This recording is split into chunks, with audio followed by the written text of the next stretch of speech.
एक सवाल ये है कि मैंने बहुत जगह देखा है, और क्या कोई ऐसी दवाई है जो हम अपने पास कैरी कर सकते हैं ऐसे सिचुएशन में कि इमरजेंसी में हम उसे इस्तेमाल कर सके और जान बच सके किसी की थोड़े देर के लिए? या जी बिल्कुल है।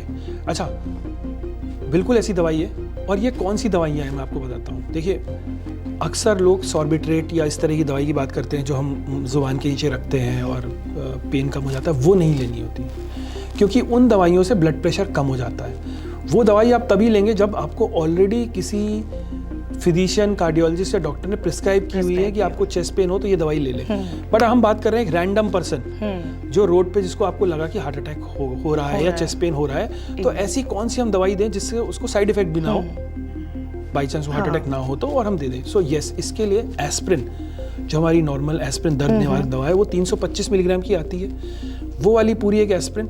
और अगर वो नहीं है तो जो लो डोज एस्प्रिन आती है बाजार में 75 मिलीग्राम, उसकी 4-5 टैबलेट, कम से कम 4 टैबलेट, बहुत छोटी होती है। क्लोपिडोग्रेल एक दूसरा ब्लड थिनर है, कॉमनली अवेलेबल है, उसकी 3-4 टैबलेट, 4 टैबलेट। और स्टैटिन, अटोरवास्टैटिन फैमिली है जो कि कोलेस्ट्रॉल कम करता है, उसकी टैबलेट। सो वो 40 mg की आती है, उसकी हम 2 टैबलेट भी दे दें तो बहुत है। सो 2 टैबलेट अटोरवास्टैटिन की, ठीक है, एंड क्लोपिवास या एस्प्रिन की 4-4 गोलियां, मतलब दोनों की नहीं, किसी एक की 4 गोलियां। ये अगर हम दे दें तो इससे क्या होगा? देखिए, इससे ब्लड सडनली बहुत थिन हो जाएगा विद इन 10-15 मिनट्स। तो जैसा आपने देखा है कि कोई लिक्विड है, आसानी से फ्लो करता है, तो जो ब्लॉकेजेस है उनके अक्रॉस वो थिन ब्लड आसानी से फ्लो करेगा।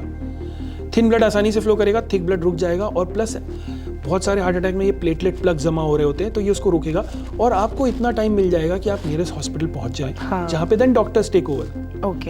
Okay, so this is the easier thing, but the earliest thing should be to reach to a nearest hospital जहां भी सुविधा उपलब्ध है, कैथ लैब की, एंजियोग्राफी, एंजियोप्लास्टी, हार्ट से संबंधित, वहां जाएं। और ईसीजी, और ईसीजी के साथ कुछ कार्डियक एंजाइम्स होते हैं, वो करवाएं, क्योंकि हो सकता है आपका ईसीजी शुरुआत में नॉर्मल आए, कार्डियक एंजाइम भी शुरुआत में नॉर्मल आए, लेकिन 6 घंटे बाद उनको रिपीट किया जाता है, ये देखने के लिए, श्योर होने के लिए कि वाकई था। बट हाँ, ये 2 दवाइयाँ हैं जो आप सेफली किसी को दे सकते हैं विदाउट एनी साइड इफेक्ट, कि सपोज वो हॉस्पिटल पहुंचे और it turns out to be acidity, no harm done.